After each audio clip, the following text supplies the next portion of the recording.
All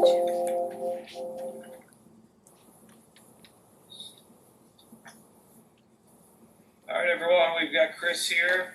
Please go ahead and raise your hand if you have any questions, and we will go ahead and get started. Let's start with Daniel. Good evening, Chris. So a couple weeks or about a month ago, we spoke to you at the owners' meeting about the decision to re-sign all the inside linebackers, and then you use your first pick on an inside linebacker. Can you just kind of walk us through what really drew you to Channing and making that selection? Yeah, when we decided to, sign the inside linebacker groups and then bring guys back like Duke and E-Rob, et cetera. It was because those guys are good players. They know our system.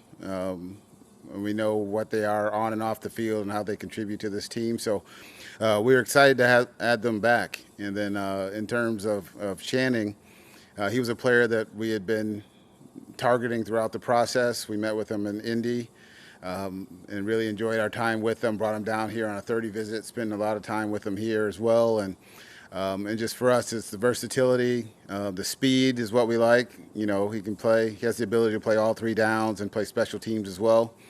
And in talking to Kirby Smart the other day again about him, he was just talking about what tremendous the speed and toughness and the character of the kid, and how Kirby really loves and thinks he's going to be a really good player in the NFL.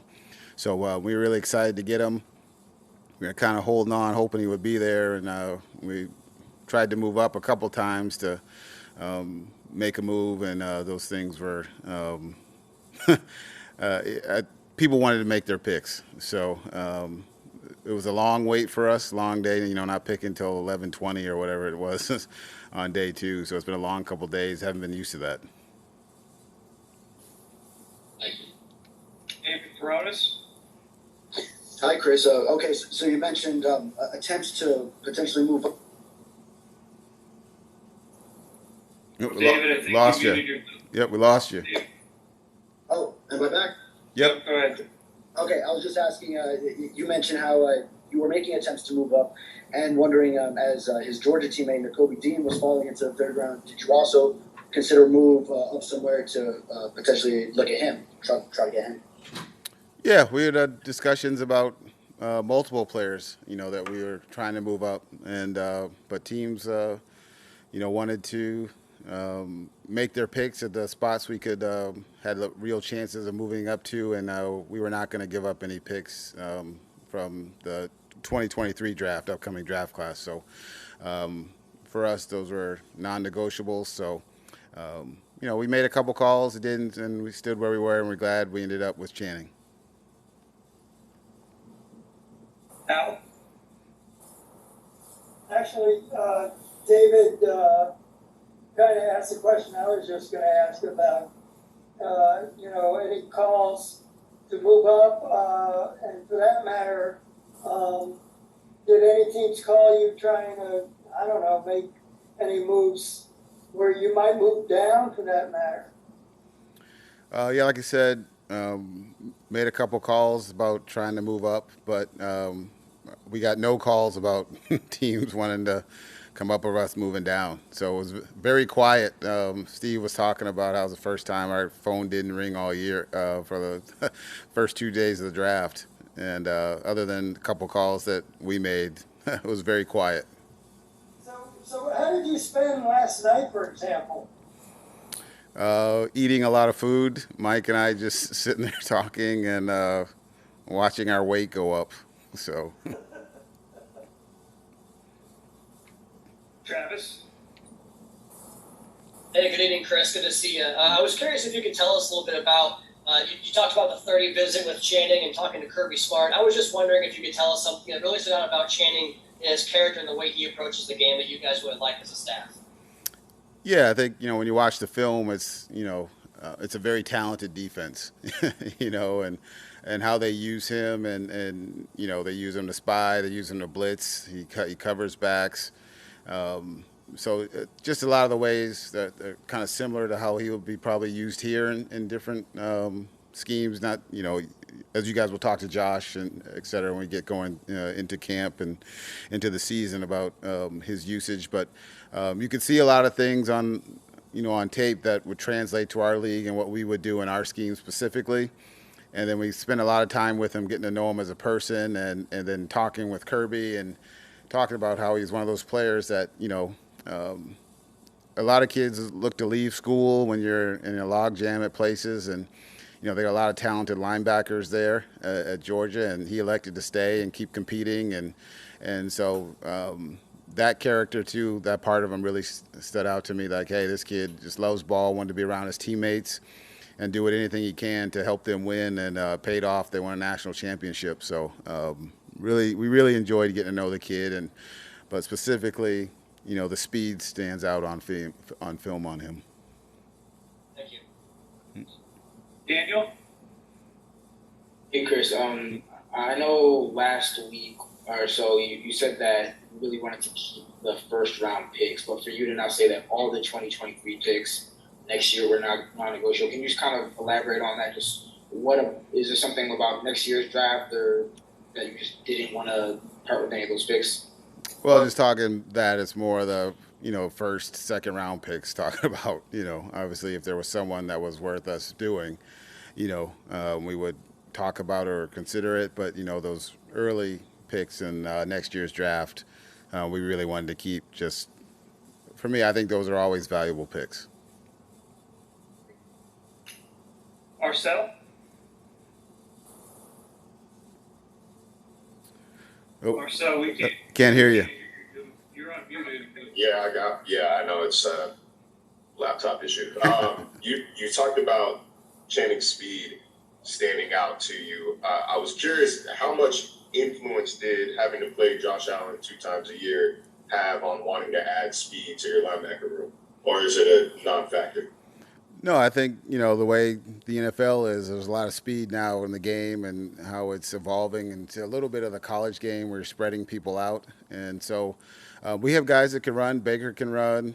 Duke Riley can run. E-Rob will tell you he can run, So we have guys that can run and do stuff. And it was just to keep adding, players in that fit the mold, of what the game is becoming. I think it's important, and for us to have a guy that can do that and also play on special teams with his speed, because it shows up. You watch him on kickoffs, punts. He's the first guy down the field and stuff and makes plays. So just adding a guy that can contribute on all 4 downs is really important. Got it. Thanks. Yep. Barry? Chris, it's pretty amazing with all you've accomplished this offseason that you and Brandon are still sitting on about 19, 20 million cap space. Would hope be to hang on to most of that space and carry it over into next year? Or could you see spending, significant money, 3-4 million on another veteran player? Yeah, like I said, we'll always keep looking to upgrade the roster, and if it makes sense for us that there's a player out there that can help us and is a good fit for us, we'll be aggressive and go after him. So, we'll each player will look at case by case, but we'll keep looking. Just with the draft weekend here, it's still not over, and post-draft we'll keep looking, and all the way throughout the summer and going into training camp, we'll keep looking if there's someone we can add to the roster that would help us. All right, we'll take 2 final questions, Joe and then Hal. Go ahead, Joe. Hey, Chris, just in looking at the stats, it seems like Channing took a big step forward in his 4th season.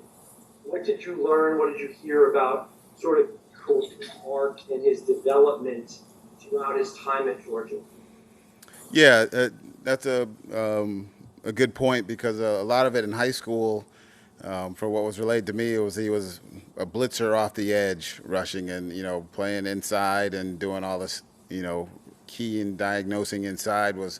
He was learning that as he was going in the first couple of years there in Georgia, while learning that scheme, which is a complicated scheme that Kirby runs, as you guys know, being very similar to Nick Saban with their history.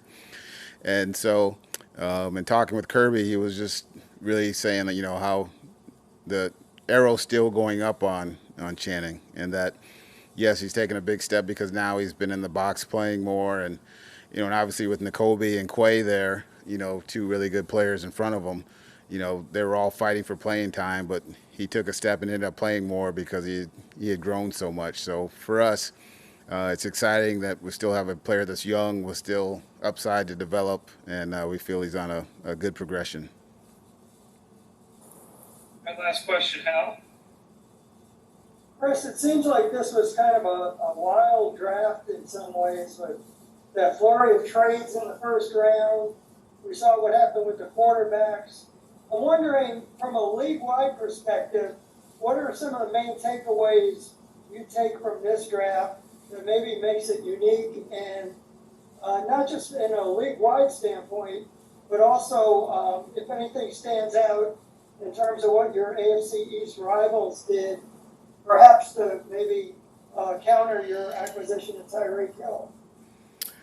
Yeah, I think it was a unique draft, but I think over the last couple of years, you've seen more teams willing to trade, you know, and then move around where, you know, in the past, up until probably the last, you know, 3-4 years, you'd see maybe two or three trades in the first round. Now there was 9 this year, and I think a little bit too with the, you know, the receiver market and other players that are, you know, high market teams are, you know, valuing the draft picks and having players under control for, you know, 4 or 5 years, you know, at a cost that's, you know, much cheaper than, you know, paying, you know, a player, you know, 20 plus million. And so I think each team has their own philosophy on how they want to build and do their team. So it is a interesting time around the league, you know, watching how things have progressed. And I think all the teams in the league did a good job in their drafts.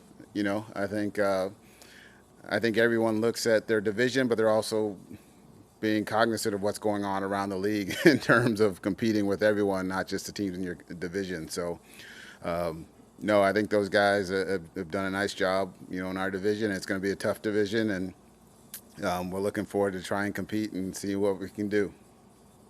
Did you sense that, for example, the Jets were trying to counter your acquisition of Tyreek? I don't know. I think they're just trying to fit the best players for them. You know, I said we were joking for a while. I said I was going to call Joe Douglas and offer him, you know, our 3rd, 4th, and 2 7s for, you know, like their last pick in the first round. But you know, those guys have all done a great job, and it's a tough division, very tough division, and you know, we made some moves to compete, and other teams have as well. So I'm looking forward to it. It'll be an exciting time, and it'll be an exciting year for all of us. Thank you. Yep. All right, thank you, everybody. We'll have a transcript and audio and video up soon, and we'll see you tomorrow. All right, thanks, guys.